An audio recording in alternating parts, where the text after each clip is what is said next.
We believe we have some of the best talent, and we wanted to leverage the great experience, skills, knowledge that our leaders bring. We wanted them to share their real stories, not theory, real leaders sharing real leadership insights around things that they have done. And that's one of the most powerful outcomes we've seen, is just that cross-functional collaboration, the closeness of it, making a global organisation feel smaller. Plus, it means that those leaders have visibility of key talent all around the business, and it means that when we start to talk about development, it becomes more real, rather than, I don't know who that person is. It's, oh, this person shared this insight, which is helping my team members connect and join the dots. So that collaboration, that problem solving, that relationship building is really powerful. Welcome to Shapeshifters, the podcast on the hunt for passionate individuals who are discovering and rediscovering the best ways to transform people and organizations for good. I'm your host, Mike Currian. Thanks for being here with us. This episode is part of our transformation series, where we speak to working leaders in learning and development, org development, transformation, and change.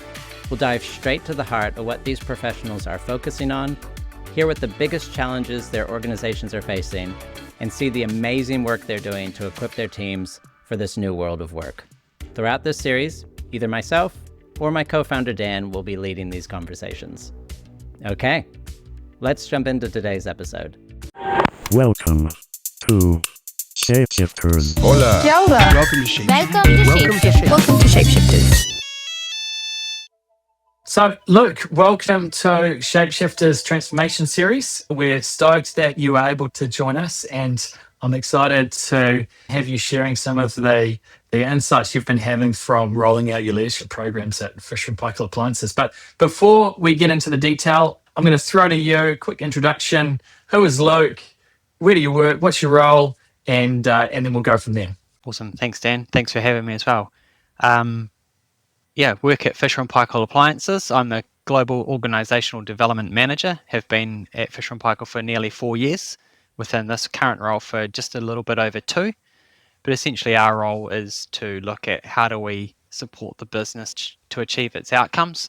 We've got a particular focus in our team on leadership development. We also look at other aspects of learning development in terms of culture, performance, but leadership development is the big priority for us.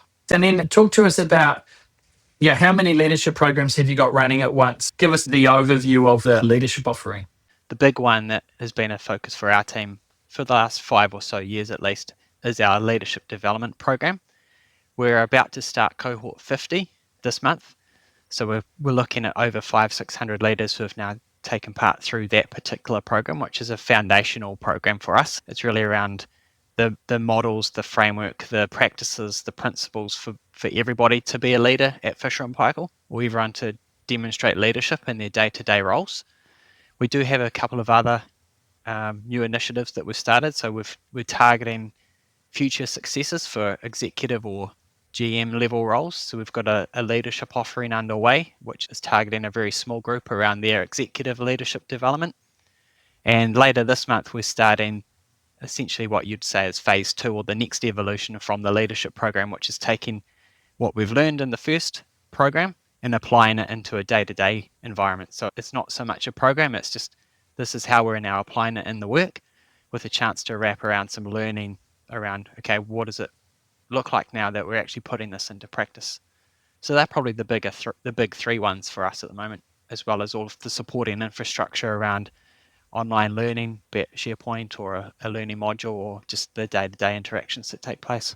Those programs, I think, will sound familiar in some form to a lot of organizations, but when we spoke, what stood out was the unique way that you've managed to achieve scale, and that you have been facilitating and delivering these programs, not looking to an external resource, not leveraging L&D, but really going, how do we have our leaders be the face of this program and delivering it? And so that's really where I'd love to kind of double click today, because I think it's quite unique and a really powerful way to deliver.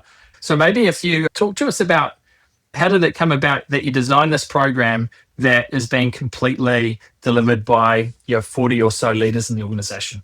We believe we have some of the best talent working for Fisher & Paykel, and we wanted to leverage the great experience, skills, knowledge that our leaders bring. We wanted them to share their real stories, not theory. We didn't want HR speak. It was real leaders sharing real leadership insights around things that they have done. And our CEO was really keen on that, and we aligned pretty early that we wanted the design of our leadership program to be leader-led. And we've probably got about 50 or so of our senior leaders involved in our leadership program at the moment. They play an active role in designing and delivering or facilitating the leadership program, which is nice because we've got a common framework that we all speak to. The nuance is just then around what does it mean for this person? Maybe they're a finance leader or a supply chain leader or a sales leader. So everyone taking part will hear a different story, but underpinning that is the same principles which everyone gets in terms of a common language. But it just means that one, our leaders are playing an active role in delivering it. They take ownership of the program and they start investing back into the rest of the leaders who are coming through, which just creates this culture of learning and sharing with one another, which is pretty awesome to sit back and observe. And our role is quite different now because we're now coaching, we're facilitating, we're helping to set up. We're not the ones delivering. So it puts our OD team in a different space. But just it also means that our leaders taking part facilitating, they get growth as well. So they're having to speak publicly, they're having to reflect on their experiences, they're having to coach. So it's lifting their leadership as well as those taking part, hearing from those stories and then going, how might I apply that? Which is really powerful.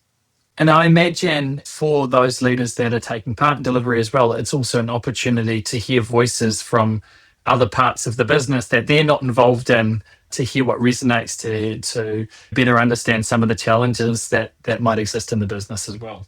And that's one of the most powerful outcomes we've seen is just that cross-functional collaboration, just the closeness of it, making a really big global industry or organization feel smaller.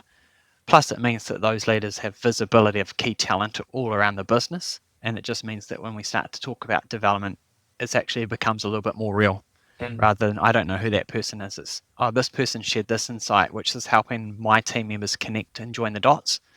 So that collaboration, that problem solving, that relationship building is really powerful.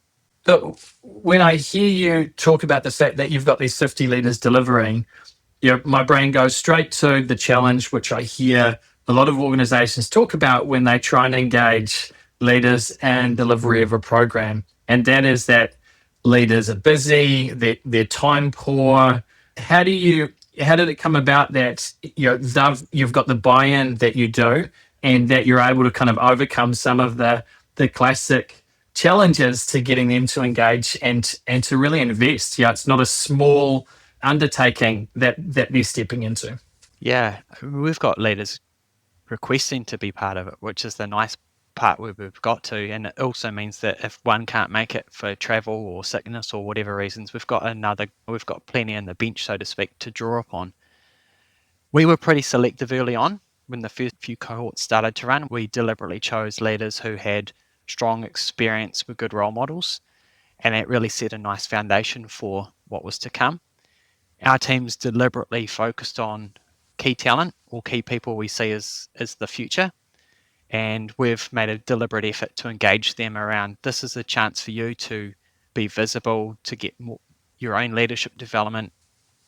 It's a good chance for you to give back all those intrinsic drivers, but also it's a chance for you to become closer to the leadership language and be a key leader within our leadership community. And a lot of our leaders really recognize that as a good growth and development opportunity for themselves. Plus, they saw it as a good chance to get feedback, to get coaching, and to work with one another, which is really what they were after. To the point now, like I said, we've got a lot of people going, how do I get to do that? Because that's something I'm really keen on, because they've seen how others have gone through it and they've seen the outcomes that they've achieved. So it's got into a point where it's starting to snowball itself. Yeah, that's fantastic, and it's probably a position that a lot of people would dream of, but feels like a long way away. So how much, you talked about you've got senior leadership support right from the start. The CEO was interested in having leaders play a part of it. Obviously that's a key part in getting their buy-in.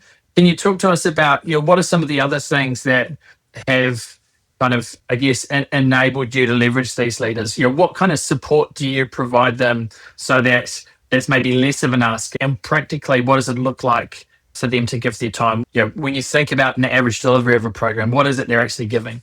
Yeah, probably I'll give a bit of insight around what the program looks like. We've got our own internally designed framework for leadership.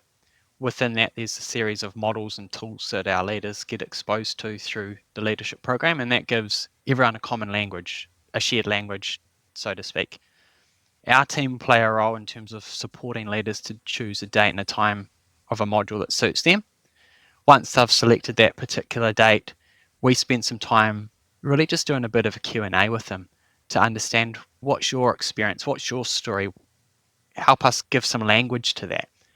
Our team then go away and write up some notes to support with that. So essentially the leaders come along, they just get to talk freely. Our job's to skillfully question and get good examples from them. We then craft some notes and share back with them to go, hey, this is what you said. Is that the intent of what you heard? Thereafter, they can just essentially recycle those notes again and again. So they essentially do their script once and then we've got it on an ongoing basis. And we do that for every module. So usually we have at least 2 facilitators per module. We then just combine those into one story and we do a bit of a run through and a practice session with those 2 facilitators. And then when we actually get into the module itself, we've got times where the group might be doing a breakout or a brainstorm or an activity. That's where as a trio, if you like, we get back together and just check around how we're going. And essentially we've got those sort of support structures all the way through from here's how I sign up to here's my script, my practice run through into the session. And then if they come back again, which most of them do, we essentially recycle those notes. So there's a little bit of upfront investment in terms of just getting ready, but then they get into the flow of it and then they become more present and it just becomes am I listening, am I coaching, am I facilitating within the session rather than what's my script. The Shapeshifters podcast is brought to you by MakeShapes, group learning delivery for the modern workplace. MakeShapes is a digital platform designed specifically to help large and complex organizations deliver critical talent and transformation initiatives at scale. MakeShapes enables delivery of meaningful group learning experiences that are not reliant on an army of facilitators, so you can reach everyone quickly and consistently. Ready to transform learning and development delivery? Visit makeshapes.com and book in a demo. And if you mention that you heard about MakeShapes on the Shapeshifters podcast, you can get 20% off your first year. And I love the fact that you're not just throwing a facilitator's guide at them and going, here's the PowerPoint deck and the presenter notes, learn this, deliver this. You're actually co-creating their script and the things that they're going to speak to. You've obviously got some standardized shared language around models and frameworks that you use, but actually the majority of what they're speaking to, it sounds like are their own words that you have just organized for them and their own experiences. So I can imagine that significantly lowers the effort and the fear and the anxiety associated potentially with delivering to a group, is when you're actually talking about things that you know really well and you're able to say them in a way that you say them naturally because it's been co-created with your team. Yeah, they can speak to it confidently because it's stuff they've done. It's not theory that they've read or something that they've heard. They get to just share what they've done and what's worked for them. It's up to those listening to decide whether or not that's helpful for them, but our leaders sharing, they just get to talk from what they've done, which is really powerful. And all the time you can hear the passion, the joy from what they've been able to do coming through, which is really powerful. It connects with people. It's authentic. It's genuine. There's nothing better than, I think, hearing from a leader within your business share authentic kind of insights and learnings, from their own experience. It has all the context of the organization, so they're not foreign examples. You can kind of see a through line, even if you're not in finance, as to why that's important or where that challenge sits. And we wanted that right up front. Like I said, that was something we aligned on early on, that this was going to be leader-led. It was sharing real-life examples within the business, preferably. Yes, we do hear some personal stories come in around how leadership applies to family or sports or community involvement. But predominantly, it's stuff that survived the heat of work at Fisher Paykel coming through.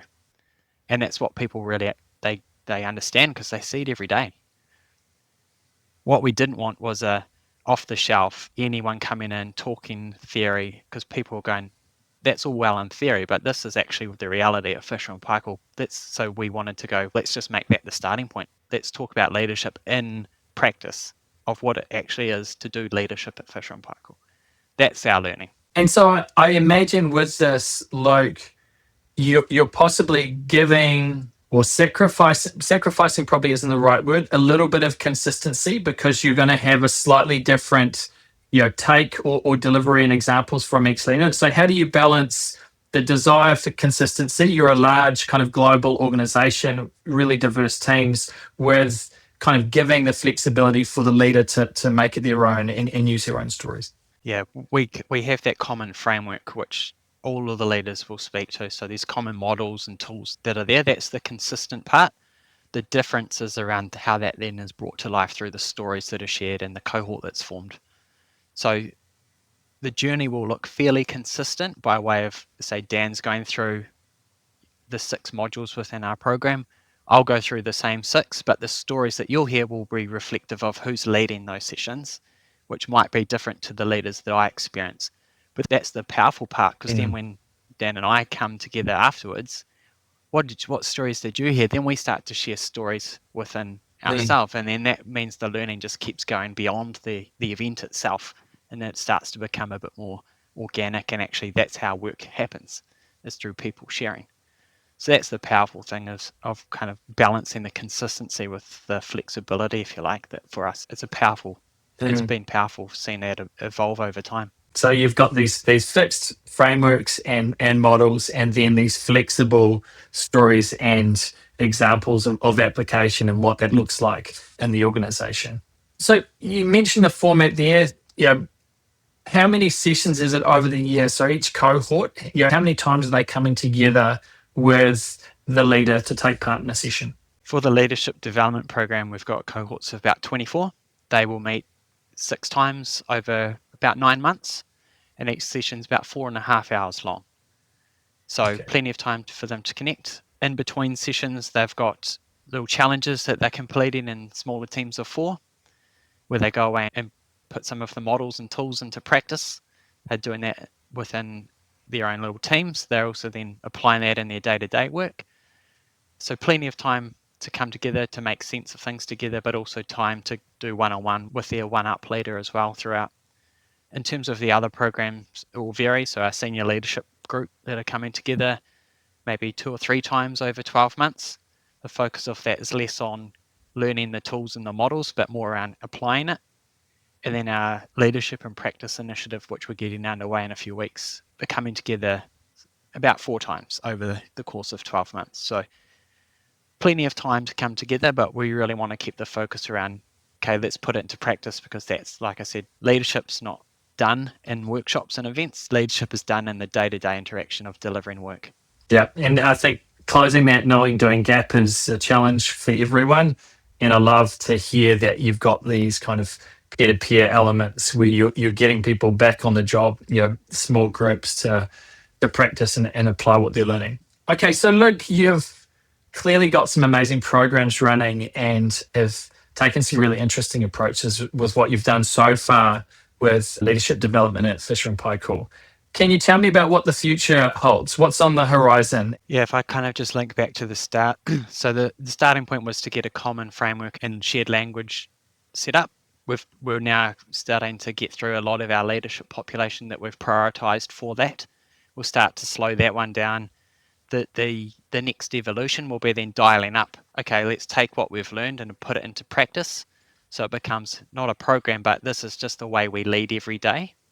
So there'll be a lot more of a leader with their people leader starting to go, how do we work together? What's leadership really look like for us in terms of coaching or delivering an outcome that's significant to the business? And then we've got the accelerated program for our senior leaders, really looking into those key executive or GM level roles. So all of our leadership infrastructure or ecosystem, if you like, starts to become a little bit more targeted, specific, and really responding to context, as opposed to here's the foundational stuff. It's then starting to shift towards going, how do we take that and actually do good with it? Because ultimately leadership development is around driving better performance for us. Fantastic. Well, Luke, I'm conscious that we need to let you go. But maybe as we wrap up, what's one thing that you would leave, for our listeners, for those involved in learning, development, leadership, transformation that you've learned that you think is a key takeaway for people? Probably a couple things for me, Dan. I think one, getting support and buy-in early on from CEO, executive leaders, helping to design what that looks like, really important. It means you've got a big advocate or advocates there to support the rollout of any initiatives. I think the other one that's been really fundamental for us is having that shared common language and framework. It just makes it really easy. What we hear and see now is just the use of those tools, models, the language coming through just makes it's like a shortcut. It breaks down all the barriers. So yes, we've got people who are non-English speakers in Thailand and parts of Canada speaking French, speaking Spanish.